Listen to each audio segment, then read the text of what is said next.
હિંમતનગર ખાતે વંદે ભારત ઉદયપુર અસારવાનો ભવ્ય શુભારંભ કરવામાં આવ્યો।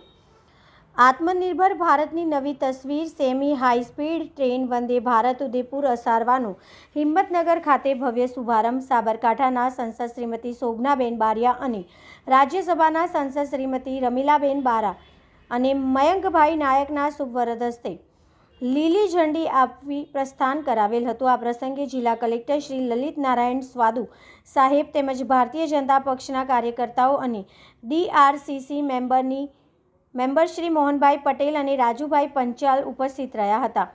પૂર્વ સાંસદ શ્રી દીપસિંહ રાઠોડ અને પૂર્વ MLA શ્રી મહેન્દ્રસિંહ બારિયા તેમજ ખૂબ જ મોટી સંખ્યામાં હિંમતનગર અને સાબરકાંઠા જિલ્લામાંથી જનતા ઉપસ્થિત રહી આ કાર્યક્રમને શોભાવેલ હતો। આ પ્રસંગે ખેડબ્રહ્મા ટ્રેન જલ્દીથી શરૂ કરવામાં પણ માંગણી કરવામાં આવી હતી તેમજ મુંબઈ અને દિલ્હી ખાતે પણ ભવિષ્યમાં ટૂંક સમયમાં રજૂઆત કરી યોગ્ય કરવામાં તમામ સાંસદોને ખાતરી આપી હતી। આ પ્રસંગે રેલવેના DRM સાહેબશ્રીએ સૌનું સ્વાગત અને સન્માન કર્યું। રિપોર્ટર જયંતિભાઈ પટેલ, તલોદ, હિંમતનગર।